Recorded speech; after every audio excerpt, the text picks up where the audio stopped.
Hello बच्चों, नमस्कार। कैसे हैं आप सब लोग? उम्मीद करता हूं कि आप सब लोग अच्छे होंगे, बेहतरीन होंगे, लाजवाब होंगे, एकदम बिंदास होंगे और साथ ही बहुत अच्छे से आप लोग अपनी पढ़ाई को कर रहे होंगे। एक बार सभी मेरे प्यारे दोस्त बताएंगे कैसे हैं आप सब लोग, कैसी चल रही है आप लोगों की पढ़ाई? कैसी चल रही है आप लोगों की पढ़ाई? एकदम शानदार चल रही होगी, एकदम ज़बरदस्त चल रही होगी। दूसरा, अगर मैं बात करूं तो प्यारे दोस्त, हम लोग 2 चैप्टर कर चुके हैं। नंबर सिस्टम हम लोग कर चुके हैं, एचसीएफ एलसीएम हम लोग कर चुके हैं। बिल्कुल बेसिक से चीज़ें की हैं और एक अच्छे लेवल तक हम लोगों ने चीज़ें की हैं। मुझे नहीं लगता कि अब आपका कोई क्वेश्चन बचेगा। आप लोगों को, बहुत सारे बच्चों को ये डाउट था कि जी आप मतलब ऐसे धीरे पढ़ाओगे तो कैसे सिलेबस कंप्लीट होगा, तो वो सारी चीज़ आप मेरे हाथ में छोड़ दीजिए, है ना। 2 चैप्टर हुए हैं अब। क्योंकि इसमें 3 कोर्सेज हैं तो तीनों कोर्स के हिसाब से चारों चार कोर्सेज हैं, चारों कोर्स के हिसाब से मुझे पढ़ाना होता है।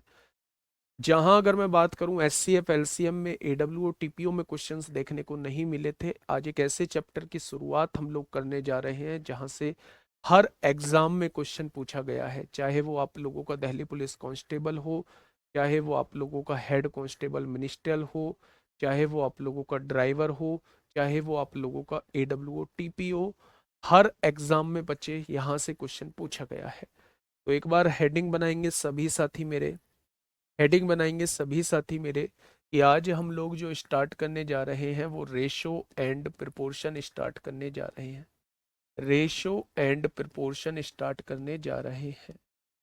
क्लास जो है आज आप लोगों की 40 मिनट की होगी। आज डॉक्टर का अपॉइंटमेंट है मेरा 12:15 का, और मुझे सेक्टर 128 पहुंचना है तो टाइम लगेगा, इसलिए 40 मिनट की क्लास बस आज आप लोगों की मैं लूँगा। अगर मैं इसकी हिंदी की बात करूं तो इसे हिंदी में कहा जाता है मेरे प्यारे दोस्त अनुपात और समानुपात। अनुपात और समानुपात इसे मेरे प्यारे साथी बोला जाता है। अनुपात और समानुपात इसे मेरे प्यारे साथी बोला जाता है। सबसे पहले इसकी डेफिनेशन को समझिए कि डेफिनेशन क्या होती है बच्चे। अगर मैं आप लोगों से कहूं कि अनुपात क्या होता है, अनुपात क्या होता है, तो आप कहेंगे जब भी दो चीजों में तुलना करने का काम हम लोग करते हैं तो उसे हम लोग अनुपात कहते हैं। और एग्जाम्पल, अगर मैं आप लोगों से ये कहूं कि मेरी सैलरी उसकी सैलरी से दुगनी है, मेरी सैलरी उसकी सैलरी से दुगनी है, तो ये मैंने तुलना करने का काम किया है। ठीक है, ये मैंने तुलना करने का काम किया है, तो ये क्या हो जाएगा, ये मेरे भाई रेशो हो जाएगा। मेरी हाइट उसकी हाइट की आधी है, तो ये मैंने तुलना करने का काम किया है, ये मैंने तुलना करने का काम किया है, तो ये क्या हो जाएगा मेरे भाई, अनुपात हो जाएगा। लेकिन जब बात समानुपात की आती है तो समानुपात में दो रेशो को तुलना करते हैं, दो रेशो की तुलना करते हैं। मान लो यहाँ दो दो क्वांटिटी की तुलना करते हैं, और यहाँ जो है वो दो रेशो की तुलना करते हैं। अगर मैं आपसे कहूँ ये एक रेशो आप लोगों को दिया है और ये एक रेशो आप लोगों को दिया है, अगर इनके बीच में ये चार बिंदी हम लोग लगा देते हैं तो इसे समानुपात कहा जाता है। इसे मेरे भाई प्रोपोर्शन कहा जाता है। क्या कहा जाता है? इसे मेरे भाई प्रोपोर्शन कहा जाता है, समानुपात कहा जाता है। तो उम्मीद है इन दोनों की डेफिनेशन आप लोगों को समझ में आ चुकी होगी। अगर मैं आप लोगों से ये कहूं जब भी दो क्वांटिटी में तुलना करने का काम होगा तो उसे हम अनुपात कहेंगे, रेशो कहेंगे। और जब भी मेरे भाई दो रेशो में तुलना करने का काम होगा उसे प्यारे दोस्त हम लोग समानुपात कहेंगे। अब जब चैप्टर शुरू होता है तो मेरे भाई इसमें कुछ टर्म्स आती हैं, उन टर्म्स के बारे में आप लोगों को पता होना चाहिए। पहली टर्म्स क्या होती है? पहली टर्म होती है मेरे भाई डुप्लीकेट रेशो। क्या होता है? पहली टर्म होती है मेरे भाई डुप्लीकेट रेशो। क्या होता है? डुप्लीकेट रेशो क्या होता है? जिसे हम लोग कहते हैं वर्गानुपात कहते हैं। मेरे भाई मुझसे तेज नहीं बोला जाएगा, इससे ज्यादा। वर्गानुपात कहते हैं। दूसरी टर्म इसके अंदर आती है भाई साहब सब डुप्लीकेट रेशो। क्या होता है? दूसरी टर्म आती है कि सब डुप्लीकेट रेशो क्या होता है। बहुत आसान सा क्वेश्चन यहां से बन रहा होता है इन चीजों पर। इसे हम लोग कहते हैं वर्गमूलानुपात, इसे हम लोग कहते हैं वर्गमूला अनुपात इसे हम लोग कहते हैं। तीसरा होता है मेरे भाई, तीसरा होता है ट्रिप्लीकेट रेशो। क्या होता है ट्रिप्लीकेट रेशो? क्या होता है ट्रिप्लीकेट रेशो? क्या होता है मेरे प्यारे दोस्त? और इसे कहा जाता है तृतीयानुपात। क्या तृतीय नहीं, इसे कहा जाता है घनानुपात। क्या होता है घनानुपात? क्या होता है? तो ये मेरे प्यारे दोस्त तीन टर्म्स आपके सामने हैं, आगे इनके बाद बताऊंगा चौथी टर्म्स। तो पहले इन तीन टर्मों को समझिए कि एक्चुअल में तीनों टर्म होते क्या हैं। ध्यान से सुनिएगा, ध्यान से सुनिएगा मेरे भाई। अगर मैं आप लोगों से ये कहता हूं कि आपके पास एक रेशो दिया हुआ है ए अपॉन बी, आपके पास एक रेशो दिया हुआ है ए अपॉन बी। अगर मैं आप लोगों से कहूं इसका डुप्लीकेट रेशो बताइए, इसका डुप्लीकेट रेशो बताइए, तो मेरे भाई दिए गए रेशो का आप वर्ग कर देंगे तो ये इसका डुप्लीकेट रेशो आ जाएगा। ये इसका डुप्लीकेट रेशो प्यारे दोस्त आ जाएगा। अगर मैं एग्जाम्पल के तौर पे देखूं, मान लो 2/3 आप लोगों को दिया हुआ है और आप लोगों से कहा जाता है इसका डुप्लीकेट रेशो बताइए, इसका वर्गानुपात बताइए, तो मेरे भाई स्क्वायर कर देना। इसका वर्गानुपात कितना हो जाएगा? 4/9 हो जाएगा। 4/9 हो जाएगा मेरे भाई। क्या ये बात समझ में आ गई? मेरे भाई नाम से कंफर्म हो रहा होगा कि वर्गमूलानुपात क्या होता है।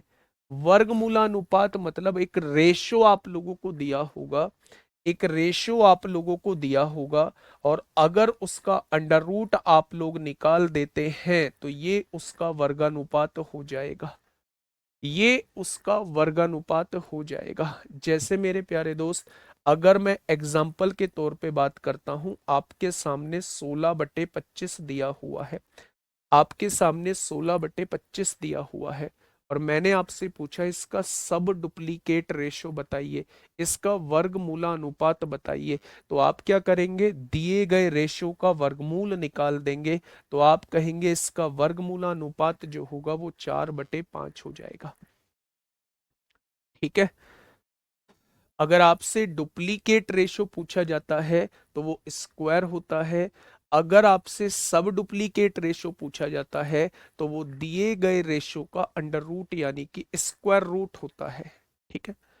आगे अगर मैं बात करूं, ये है ट्रिप्लीकेट रेशो। ये है मेरे प्यारे दोस्त क्या? ट्रिप्लीकेट रेशो आपके सामने है। कोई भी रेशो आप लोगों को दिया हुआ है, मान लो ए अपॉन बी आप लोगों को दिया हुआ है, ट्रिप्लीकेट रेशो आप लोगों से पूछना चाह रहा है।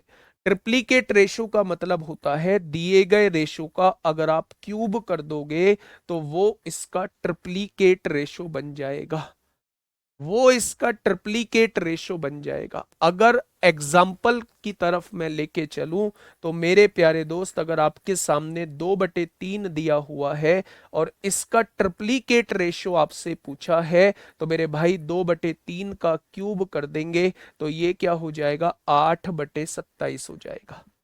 8/27 हो जाएगा, ये इसका ट्रिप्लीकेट रेशो हो जाएगा। क्या ये चीज समझ में आई? तो आपने कहा जी ये चीज समझ में आ गई। जैसे डुप्लीकेट रेशो और सब डुप्लीकेट रेशो होते थे, ठीक वैसे ही ट्रिप्लीकेट रेशो और सब ट्रिप्लीकेट रेशो होते हैं। तो एक और चीज हम लोगों की बच जाती है जिसे हम लोग कहते हैं सब ट्रिप्लीकेट रेशो। सब ट्रिप्लीकेट रेशो जिसे हम लोग कहते हैं, इसे अगर हिंदी में बात करूं तो इसे कहा जाता है घनमूलानुपात। इसे बोला जाता है, क्या बोला जाता है? तो आप कहेंगे इसे घनमूला अनुपात बोला जाता है। जैसे अगर आपके पास कोई भी एक रेशो दिया हुआ है, उसने कहा 64/125 आप लोगों को दिया हुआ है, और आप लोगों से पूछा भैया जी इसका सब ट्रिप्लीकेट रेशो बताइए, सब ट्रिप्लीकेट रेशो बताइए। तो आप क्या करेंगे? दिए गए रेशो का क्यूब रूट निकाल देंगे, दिए गए रेशो का घनमूल निकाल देंगे। तो मेरे प्यारे दोस्त इसका घनमूल निकालिए। घनमूल निकालेंगे, 64 का घनमूल 4 होता है और 125 का घनमूल 5 होता है। तो मेरे प्यारे दोस्त, अगर मैं आपसे पूछूं क्या ये चारों डेफिनेशन आपको समझ में आई? सबसे पहले हम लोगों ने पढ़ी डुप्लीकेट रेशो, उसका मतलब होता था दिए गए रेशो का वर्ग कर दीजिए, आपके सामने डुप्लीकेट रेशो निकल के आ जाएगा। फिर हम लोगों ने पढ़ा सब डुप्लीकेट रेशो, तो दिए गए रेशो का वर्गमूल निकाल दीजिए, आपके सामने सब डुप्लीकेट रेशो निकल के आ जाएगा। फिर हमने पढ़ा ट्रिप्लीकेट रेशो, तो दिए गए रेशो का क्यूब निकाल दीजिए, ट्रिप्लीकेट रेशो निकल के आ जाएगा। फिर हमने पढ़ा, हाँ, फिर हमने पढ़ा सब ट्रिप्लीकेट रेशो, तो दिए गए रेशो का घनमूल निकाल दीजिए, आपके सामने ट्रिप्लीकेट सब ट्रिप्लीकेट रेशो आ जाएगा। क्या ये बात आपके समझ में आ गई? तो आप कहेंगे जी ये बात हमारे समझ में आ गई है। मेरे प्यारे दोस्त, थोड़ा सा आगे बढ़ने से पहले मैं एक चीज और आप लोगों को बताना चाहूंगा, जो बहुत इंपॉर्टेंट चीज होती है, जिसे हम लोग कहते हैं कंपोनेंडो एंड डिविडेंडो। क्या कहते हैं मेरे भाई? कंपोनेंडो एंड डिविडेंडो हम इसे कहते हैं, और हिंदी में या शॉर्ट फॉर्म में इसे कहा जाता है सीएनडी रूल कहा जाता है। क्या कहा जाता है? सीएनडी रूल कहा जाता है। और अगर हिंदी में अगर इसे बात करूं तो इसे बोला जाता है योगांतरानुपात, इसे बोला जाता है। क्या बोला जाता है मेरे भाई? तो आप कहेंगे योग आंतरा अनुपात, इसे मेरे प्यारे साथी बोला जाता है। मतलब क्या होता है? मतलब क्या होता है, उस बात को थोड़ा सा समझने की कोशिश करिएगा कि मतलब क्या होता है। बेटा, नाम से आप लोगों को एक चीज कंफर्म हो रही होगी, इसमें योग भी करना है, इसमें अंतर भी करना है, और उसका अनुपात निकालना है। योग अंतरा अनुपात, यानी योग और अंतर और उसका अनुपात निकालना होगा, उसे योगांतरा अनुपात कहेंगे मेरे भाई। उसे हम लोग क्या कहने वाले हैं? योगांतरा अनुपात कहने वाले हैं। यानी कि हम लोग कंपोनेंडो डिविडेंडो मेरे प्यारे दोस्त कहने वाले हैं। अब देखना, थोड़ी सी बात को समझना। मान लो आपके सामने एक रेशो दिया हुआ है x अपॉन वाई, और इसकी वैल्यू दी हुई है 4/5। एक वैल्यू दी हुई है x अपॉन वाई, और आपको वैल्यू दी हुई है उसकी 4/5। अगर मैं आप लोगों से ये कहूं कि भाई यहां कंपोनेंडो डिविडेंडो लगाओ, कंपोनेंडो और डिविडेंडो लगाओ मेरे भाई, तो आप क्या कहेंगे? कंपोनेंडो डिविडेंडो ये कहता है सबसे पहले योग करो। योग किसका करना है? इन दोनों संख्याओं को आपस में जोड़ दो, आपने जोड़ दिया। फिर अंतर करो, इन दोनों संख्याओं को आपस में घटा दो, अंतर कर दिया। मेरे भाई, जैसा आपने लेफ्ट हैंड साइड किया है वैसा ही राइट हैंड साइड कर दो। इन दोनों संख्याओं को जोड़ो, 9 हो जाएगा। इसमें से ये संख्या घटा दो, -1 हो जाएगा। तो मेरे भाई ये क्या हो जाएगा? ये योगांतरा अनुपात हो जाएगा। ये योगांतरा अनुपात हो जाएगा, यानी ये सीएनडी रूल हो जाएगा। और एग्जाम्पल, एक और एग्जाम्पल के साथ मैं आपको समझाता हूं मेरे प्यारे दोस्त। मैंने आप लोगों से कहा यदि मैंने आप लोगों से कहा यदि x plus y upon x minus y जो है वो 15/7 दिया हुआ है। x plus y upon x minus y जो है वो 15/7 दिया हुआ है, तो मुझे x अपॉन वाई की वैल्यू बताइए कितनी हो जाएगी। तो x अपॉन वाई की वैल्यू मुझे बताइए कितनी हो जाएगी। मैंने एक क्वेश्चन आपके सामने दिया। मैंने आप लोगों से जस्ट इतनी सी बात पूछी कि x plus y upon x minus y जो है वो 15/7 मुझे दिया हुआ है, तो बताइए x अपॉन वाई की वैल्यू क्या हो जाएगी। x अपॉन वाई की वैल्यू बच्चे क्या हो जाएगी? तो मेरे प्यारे दोस्त, इसके बारे में ख्याल आप लोगों को कब आएगा? कैसे हम लोगों को क्या चीज हम लोग देखें कि मुझे पता लग जाए कि यहां सीएनडी रूल लगना है। तो जब भी न्यूमरेटर और डिनोमिनेटर आप लोगों को एक जैसे दिखाई दे, केवल साइन का फर्क हो, मेरी बात को थोड़ा सा ध्यान से सुनना।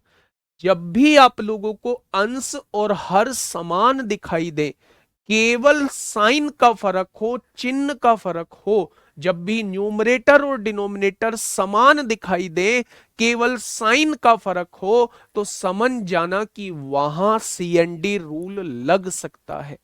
क्या लग सकता है? वहां सीएनडी रूल लग सकता है। सीएनडी रूल ये कहता है कि पहले उन दोनों संख्याओं को जोड़ो। जब आप इन दोनों संख्याओं को जोड़ोगे तो प्लस वाई से माइनस वाई कट जाएगा, एक्स और एक्स 2x हो जाएगा। फिर दोनों संख्याओं को घटाओ, यानी इस वाली संख्या में से आपको घटानी है, ये वाली संख्या घटानी है मेरे प्यारे दोस्त। तो माइनस एक्स से प्लस एक्स कट जाएगा, वाई और 2y हो जाएगा। मैंने क्या किया, पहले इस वाली संख्या में इसको जोड़ा तो मेरे भाई 2x आ गया, फिर इस वाली संख्या में से इसको घटाया तो 2y आ गया। जैसे मैंने लेफ्ट हैंड साइड में किया है वैसे ही मुझे राइट हैंड साइड में करना पड़ेगा।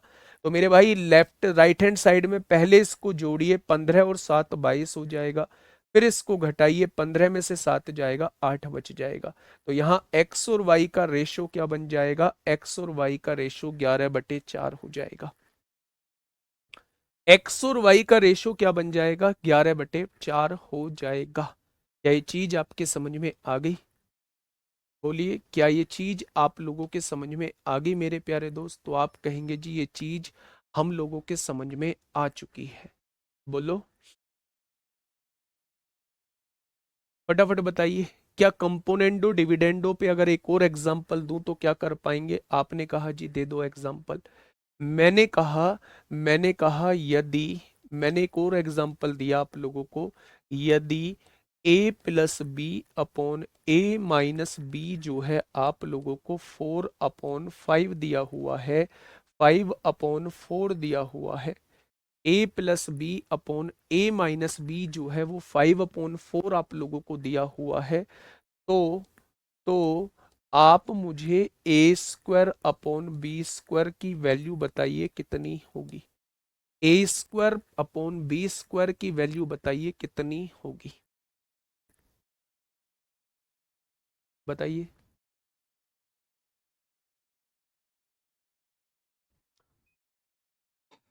देखिए प्यारे दोस्त, मैं ये कहने की कोशिश कर रहा हूं कि अगर न्यूमरेटर और डिनोमिनेटर समान है, हाँ, न्यूमरेटर और डिनोमिनेटर समान है, केवल साइन का फर्क है, तो वहां आप सीएनडी रूल लगा सकते हैं। सीएनडी रूल ये कहता है कि पहले न्यूमरेटर और डिनोमिनेटर को जोड़ दो, जोड़ा तो 2x आया, फिर इसमें से इसको घटा दो तो फिर 2y आएगा। यही सेम काम जो है वो इधर 15 और 7 को जोड़ेंगे 22 आएगा, और 15 में से 7 घटाएंगे तो 8 आएगा। 2 से 2 कट जाएगा, x/y की वैल्यू 11/4 आ जाएगी। अब ध्यान से सुनना मेरे प्यारे दोस्त, मैं क्या कहने की कोशिश कर रहा हूं। यहां देखिए न्यूमरेटर और डिनोमिनेटर समान है, केवल साइन का फर्क है। अगर साइन का फर्क है तो सीएनडी लगा सकते हैं, बिल्कुल। ऊपर वाली संख्या में नीचे वाली संख्या जोड़िए, जब आप जोड़ेंगे तो प्लस बी से माइनस बी कट जाएगा, ए और ए कितना हो जाएगा, 2a हो जाएगा। ऊपर वाली संख्या में से नीचे वाली संख्या घटाइए, ऊपर वाली संख्या a+b है, घटाना है -a, और ये किस में बदल जाएगा, +b में बदल जाएगा। तो घटाने के बाद क्या नीचे संख्या 2b हो जाएगी। वही सेम काम आप राइट हैंड साइड में कर दीजिए। ऊपर वाली संख्या में नीचे वाली संख्या जोड़िए, और ऊपर वाली संख्या में से नीचे वाली संख्या घटा दीजिए। क्या a/b की वैल्यू 9/1 आ जाएगी? क्या a/b की वैल्यू 9/1 आ जाएगी? अब आपसे a/b नहीं पूछा है, आपसे पूछा है a²/b² की वैल्यू क्या होगी। तो मेरे भाई वो जस्ट आपसे इसका स्क्वायर पूछना चाह रहा है, यानी कि आंसर क्या हो जाएगा, 81/1 हो जाएगा। 81/1 हो जाएगा। क्या इस बात में कोई दिक्कत? क्या इस बात में कोई किसी को दिक्कत है? तो आप कहेंगे इस बात में किसी को कोई दिक्कत नहीं है, सी एंड डी के बिना भी हो जाएगा, आप क्रॉस मल्टीप्लाई कर लेंगे तो भी हो जाएगा।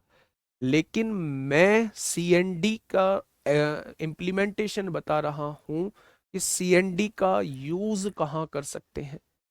ये क्वेश्चन आपका क्रॉस मल्टीप्लाई से भी हो जाएगा, लेकिन सी एन डी का रूल कैसे कर सकते हैं वो चीज मैं आपको समझाने की कोशिश कर रहा हूं। समझ में आई बातें?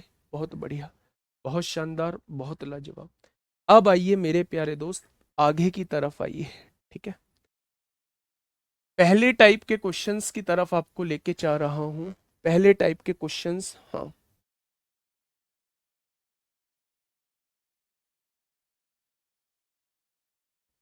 सबके कमेंट पढ़ना पॉसिबल नहीं है, पहली बात तो ये।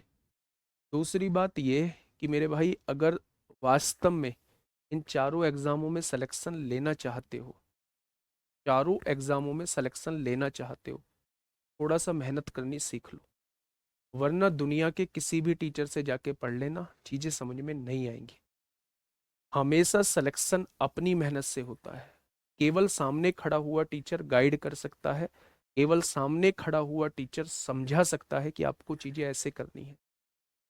ठीक है, अभी कुछ हुआ भी नहीं है, इतने में ही योद्धा एक पधारे हैं और आके जी ये समझ में नहीं आया है, टाइप वाइज पढ़ाओ। मतलब डेफिनेशन में कौन सी टाइप वाइज होती है?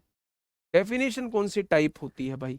डुप्लीकेट रेशो पहली टाइप है, सब डुप्लीकेट रेशो दूसरी टाइप है, ट्रिप्लीकेट रेशो तीसरी टाइप है। ये कौन सी टाइप वाइज होती है? अबे यार मैच्योर बनो मेरे दोस्त। आप उस तरफ जा रहे हैं, अगर एट्थ पे कमीशन के बाद आपकी सैलरी देखी जाए तो आप 80,000, 70,000, 90,000 पे कूद रहे हैं। कोई ऐसे ही दे देगा क्या आपको? मूर्ख है क्या सामने गवर्नमेंट? ऐसे नहीं देगा ना। तो अपने अंदर बदलाव लाना होगा ना, तो वो बदलाव फिर लाते क्यों नहीं हो? क्यों पागलों जैसी हरकतें करते हो?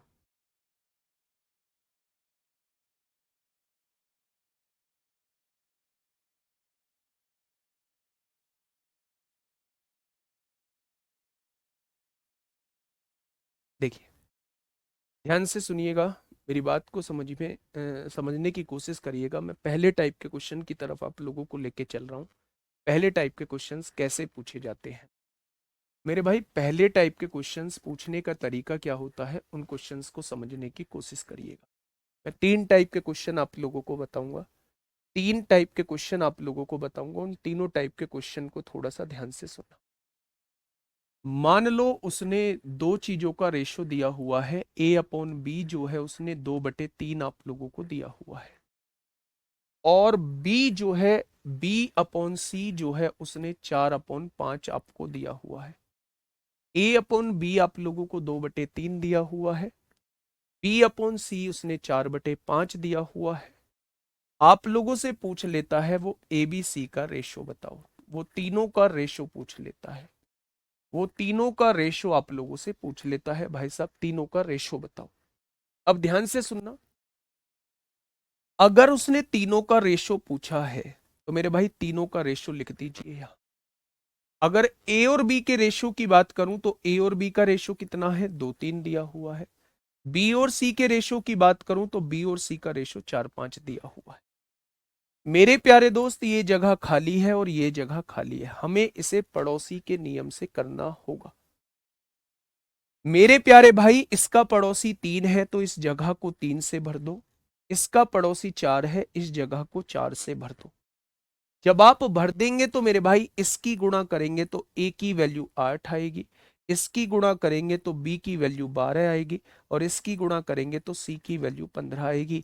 अगर एबीसी का वो रेशियो पूछना चाह रहा है तो क्या आप एबीसी का रेशियो 8, 12, 15 बता देंगे? आपने कहा जी थोड़ा सा कम समझ में आया है, और थोड़ा सा समझाओ। समझाता हूं ना, और ध्यान से सुनिए। सेकंड क्वेश्चन को समझने की कोशिश करिए। मुझसे कहा गया A/B जो है वो 1/2 दिया हुआ है, B/C जो है वो आप लोगों को 2/3 दिया हुआ है, और C/D जो है वो आप लोगों को 3/5 दिया हुआ है। और आप लोगों से पूछा गया है ABCD कितना होगा, ABCD कितना होगा, ये आप लोगों से पूछा गया है, ये आप लोगों से मेरे भाई पूछा गया है। अब ध्यान से सुनना मेरे दोस्त मेरी इस बात को। हमसे चारों का रेशो पूछा गया है, A, B, C और D। इन चारों का रेशो आप लोगों से पूछा गया है। सबसे पहले जो दिया हुआ है उसे लिखिए। A और B का रेशो कितना दिया है? 1-2 दिया है। B और C का रेशो कितना दिया है? 2-3 दिया है। और C और D का रेशो कितना दिया है? 3-5 आप लोगों को दिया हुआ है। दिया हुआ है, तो आपने कहा जी बिल्कुल दिया हुआ है। अच्छा एक बात बताइए, ये जगह खाली है, ये जगह खाली है, यहाँ ये जगह खाली है, यहाँ ये जगह खाली है, और ये दो जगह खाली है, आपके सामने दी हुई है। अच्छा, इसका पड़ोसी कौन है? दो है, इसे दो भर दीजिए। इसका पड़ोसी दो है, यहाँ दो भर दीजिए। इसका पड़ोसी तीन है, तीन भर दीजिए। इसका पड़ोसी दो है, दो भर दीजिए। इसका पड़ोसी तीन है, तीन लिख दीजिए। इसका पड़ोसी तीन है, क्या आप लिख चुके हैं? सारी जगह को भर चुके हैं आप लोग, तो आप कहेंगे बिल्कुल सही है। मेरे प्यारे भाई, सबकी गुणा करिए। एक दूनी दो, तिया छह हो जाएगा। दो दूनी चार, तिया 12 हो जाएगा। दो तिया छह, तिया 18 हो जाएगा। और यहाँ देखेंगे दो तिया छह पंजे 30 हो जाएगा। यदि मैं आपसे कहूं छह से कट सकता है, तो छह एकम छह, छह दूनी 12, छह तिया 18, छह पंजे 30। अगर कोई ऐसी संख्या है, अगर कोई ऐसी संख्या है जो सबको काट सकती है, तो आप सबको काट दीजिए। ये क्या हो जाएगा? ABCD का रेशो 1 2 3 5 हो जाएगा। ABCD का रेशो जो है वो 1 2 3 5 हो जाएगा। क्या ये चीज समझ में आई? क्या ये चीज समझ में आई? आपने कहा जी एक और क्वेश्चन ऐसा दे दिया जाए, तो मैं एक और क्वेश्चन आपके सामने दे रहा हूं, सोच समझ के जवाब देना। मैंने कहा A/B जो है वो 1/4 है। मैंने कहा B/C जो है वो 2/3 है। और मैंने कहा D/C जो है वो 1/2 है। तो ABCD का रेशो मुझे बताइए। ABCD का रेशो मुझे बताइए, फटाफट बताइए भाई, क्या होगा? फटाफट बताएंगे क्या होगा इस क्वेश्चन का बिल्कुल सही जवाब? फटाफट से मुझे बता दीजिए बच्चे, क्या होगा इसका बिल्कुल सही जवाब? एक बेहतरीन क्वेश्चन आपके सामने है, क्या होगा इस क्वेश्चन का बिल्कुल सही जवाब? ध्यान से सुनिएगा। कौन सा कट रहा है पहले नंबर से? 8 12 15 किससे कटता है भाई? ठीक है, बताइए क्या होगा इस क्वेश्चन का बिल्कुल सही जवाब?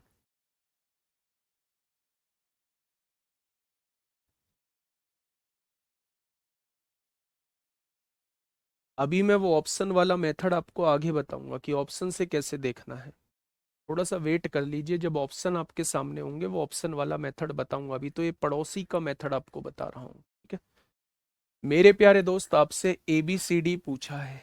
ABCD पूछा है, तो ABCD आप लोग कैसे निकालेंगे मेरे प्यारे भाई? A और B का रेशो कितना है? 1/4 दिया है। B और C का रेशो कितना है? 2/3। यहां कंफ्यूज मत हो जाना बस। यहां इसने उल्टा दे दिया है, D/C 1/2 दिया है। अगर मैं C/D निकालूंगा तो वो 2/1 हो जाएगा। तो C/D कितना हो जाएगा? 2/1 हो जाएगा। तो ये जगह खाली है, पड़ोसी 4 आएगा। ये जगह खाली है, पड़ोसी 4। ये जगह खाली है, पड़ोसी 3। ये जगह खाली है, पड़ोसी 2। यहां भी 2 आएगा, यहां भी 2 आ जाएगा। तो अगर मैं यहां से देखूं, 2 दूनी 4 एकम 4 होगा। 4 दूनी 8 दूनी 16 होगा। 4 तिया 12 दूनी 24 होगा। और 4 तिया 12 एकम 12 होगा। आप लोग देखेंगे 4 से कट जाएगा। 4 एकम 4, 4 चौक 16, 4 छिंग 24, 4 तिया 12। तो ABCD का रेशो क्या आ जाएगा? 1 4 6 3 आ जाएगा। कितना आ जाएगा मेरे प्यारे दोस्त? तो आप कहेंगे 1 4 6 3 आ जाएगा। लेकिन मैं यहीं पे एक चीज आप लोगों से और पूछना चाह रहा हूं। मैंने आप लोगों से एक चीज पूछी। मैंने कहा A/B जो है वो 1/5 दिया हुआ है। B/C जो है वो 2/3 दिया हुआ है। और C/D जो है वो 3/2 दिया हुआ है आप लोगों को। और आपसे A/D आपसे पूछा गया है। इस बार सारा नहीं पूछा मैंने, इस बार मैंने आपसे A और D का रेशो पूछा। A और D का रेशो आप लोगों से पूछ लिया। बताइए A और D का रेशो कितना हो जाएगा? प्यारे दोस्त फटाफट बताइए A और D का रेशो कितना हो जाएगा? तो मेरे प्यारे भाई, अगर मैं आपसे कहूं कि सबसे पहले आप ए बी सी डी का ही रेशो निकालिए। हो गया, ए बी का रेशो 1:5 है, बी सी का रेशो 2:3 है, सी डी का रेशो 3:2 है। ये दोनों जगह खाली है, पड़ोसी से भर दो, 5:5 लिख दो। ये जगह खाली है, पड़ोसी से भर दो, 3 लिख दो। ये जगह खाली है, 2 लिख दो, और ये जगह खाली है, 3 लिख दो। अब मेरे प्यारे दोस्त आपको क्या करना है, उसने पूछा है ए और डी का रेशो बताइए, यानी उसे बी और सी के रेशो से कोई मतलब नहीं है। बी और सी के रेशो से कोई मतलब नहीं है। 3 दूनी 6 एकम 6 हो जाएगा, और डी की वैल्यू 5 तिया 15 दूनी 30 हो जाएगा। यानी रेशो कितना आएगा, 1:5 इस क्वेश्चन का जवाब हो जाएगा। कितना हो जाएगा मेरे भाई, 1:5 इस क्वेश्चन का जवाब हो जाएगा। कितना हो जाएगा, 1:5 जो है वो इस क्वेश्चन का जवाब हो जाएगा। लेकिन मैं इसे दूसरे तरीके से भी बताने की कोशिश करूंगा, एक बार उस मेथड को और मेरे प्यारे दोस्त ध्यान से समझना। सेकंड मेथड से समझाने की कोशिश करूंगा कि इसका सेकंड मेथड मेरे प्यारे दोस्त क्या होता है। यदि मैं आप लोगों से ये कहता हूं, यदि मैं आप लोगों से ये कहता हूं कि ए और बी का रेशो ये है, बी और सी का रेशो ये है, सी और डी का रेशो ये है बच्चे। अगर मैं पहले और आखिरी का रेशो आपसे पूछना चाहता हूं, जैसे मैंने इस क्वेश्चन में पूछा है, पहले और आखिरी का रेशो पूछना चाहता हूं, तो इसकी एक डायरेक्ट ट्रिक होती है।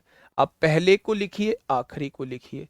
पहला 1:5 है, अगला रेशो 2:3 है मेरे भाई, और उससे अगला रेशो 3:2 है। कोई चीज अगर क्रॉस में कट रही है तो उसे काट दो, ठीक है। कोई चीज अगर क्रॉस में कट रही है तो उसे काट दो। आपने कहा 3 कट रहा है, काट दिया क्रॉस में, ठीक है। अगर मैं आपसे ये कहूं कि 2 कट रहा है, क्रॉस में काट दो। बचा क्या बचे, बचा क्या बचे, यहां आप कहेंगे 1 बचा, और यहां कहेंगे आप 5 बचा। तो डायरेक्टली आप कह सकते हैं कि ए और डी का रेशो कितना आ जाएगा, 1:5 आ जाएगा, और यहां भी 1:5 ही आया था। यहां भी 1:5 ही मेरे प्यारे दोस्त आया था, ठीक है। तो आंसर कितना हो जाएगा, 1/5 इस क्वेश्चन का बिल्कुल सही जवाब हो जाएगा। ठीक है मेरे प्यारे दोस्त, तो जब भी लास्ट का निकालना हो, ये वाला जो कॉन्सेप्ट है ना, ये परसेंटेज में भी लगेगा। जब आपसे वो ये कहेगा पहले साल इतनी जनसंख्या बढ़ती है, दूसरे साल इतनी, तीसरे साल इतनी, तो बताइए पहले और चौथे साल का रेशो क्या होगा। तो मेरे भाई ये वाला कॉन्सेप्ट हम लोग लगा रहे होंगे। क्रॉस में नहीं कट रहा है तो फिर कोई दिक्कत ही नहीं है, फिर गुणा कर दीजिए। ठीक है मेरे भाई, क्या ये चीज समझ में आई? तो आप कहेंगे जी ये चीज समझ में आ चुकी है, ठीक है। नेक्स्ट, यहां पहला क्वेश्चन आप लोगों के सामने है। पहला क्वेश्चन आप लोगों के सामने है मेरे दोस्त। आपसे पूछा गया है निम्नलिखित में से क्या सही अनुपात को दर्शाता है। तो मेरे प्यारे दोस्त काट के देख लीजिए, जो रेशो बराबर हो। 3 से काटेंगे 4 बार, 3 से काटेंगे 3 बार, 4 से काटेंगे 4 बार, 4 से काटेंगे 3 बार। क्या ये बराबर है? बिल्कुल सही दर्शा रहा है। 13 11 ये बराबर नहीं है। 15 दूनी 30, 15 तिया 45, इधर 2 3 नहीं आएगा, ये भी बराबर नहीं है, ये दोनों भी बराबर नहीं है। तो इसका जवाब क्या हो जाएगा? यही एक ऐसा ऑप्शन है, यही एक ऐसा ऑप्शन है जिसमें दोनों रेशो बराबर दिए हुए। इधर मैंने 3 से काट लिया तो रेशो 4:3 आ गया। एक्चुअल में रेशो जो होता है वो सिंपलेस्ट फॉर्म होती है, तो जब तक कट सकता है तब तक उसे काटते रहिए। तो ये 4:3 आ गया है, इधर भी 4:3 आ गया है, दोनों रेशो बराबर दिए हुए हैं। अब ये क्वेश्चन बड़ा पूछे गए हैं। एक बार इस क्वेश्चन को पहले समझिएगा, ये क्वेश्चन आप लोगों से क्या पूछना चाह रहा है। ये क्वेश्चन आप लोगों से मेरे प्यारे दोस्त क्या पूछना चाह रहा है, व्हाट इज द रेशियो 25 की पावर 2.5 और अपॉन में 5 की पावर 3। 25 की पावर कितना दिया हुआ है, 2.5 दिया हुआ है, और नीचे कितना दिया हुआ है, 5 की पावर 3 दिया हुआ है। जब भी इस टाइप के क्वेश्चंस आप लोगों से पूछे जाए तो हमेशा इन दोनों के बेस जो होने चाहिए वो सेम होने चाहिए। तो आप 25 को तोड़ लीजिए। 25 को क्या लिख सकते हैं, 5 की पावर 2 25 होता है। इसकी होल पावर कितनी है, 2.5 दी हुई है। नीचे पहले से ही 5 की पावर 3 लिखा हुआ है, तो आपने कहा जी बिल्कुल लिखा हुआ है। पावर की पावर होती है तो गुणा हो जाती है, 2.5 दूनी 5 हो जाएगा। नीचे क्या है, 5 की पावर 3 है। जब बेस सेम होते हैं तो पावर घट जाती है, 5 में से 3 गया तो ऊपर 2 पावर बच जाएगी, यानी आंसर जो है वो 25/1 आ जाएगा। आंसर जो है वो क्या आ जाएगा, 25/1 आ जाएगा। 5 पंजे 25, 25/1 आ जाएगा। ठीक है बच्चे, बहुत बढ़िया। ये क्वेश्चन मैं आप लोगों से ये नहीं पूछूंगा अभी, कौन सा अनुपात सबसे छोटा है, ये बाद में पूछूंगा। अभी जो मैं आपसे पूछूंगा, दिल्ली पुलिस कांस्टेबल 2023 में आया हुआ क्वेश्चन मैं आपको होमवर्क में दूंगा। दोस्त आज के लिए माफी चाहूंगा, है ना, है 3 क्वेश्चन है एक जैसे। आज के लिए दोस्त माफी चाहूंगा, और मुझे डॉक्टर के जाना है। बहुत मतलब पूरी रात ही परेशान रहा हूँ बहुत बुरी तरीके से, कल दिन में भी पूरे दिन परेशान रहा था, क्लास भी नहीं ले पाया एनटीपीसी। तो मिलेंगे मंडे को एक शानदार क्लास के साथ, रिवीजन करिए बहुत शानदार तरीके से। ये चैप्टर आपके दिलो दिमाग में आएगा, एक जैसे हम लोग 3 क्वेश्चन बिल्कुल एक जैसे कर रहे होंगे, इस बात से निश्चिंत रहिएगा। आज के लिए इतना ही, ओके टाटा बाय बाय।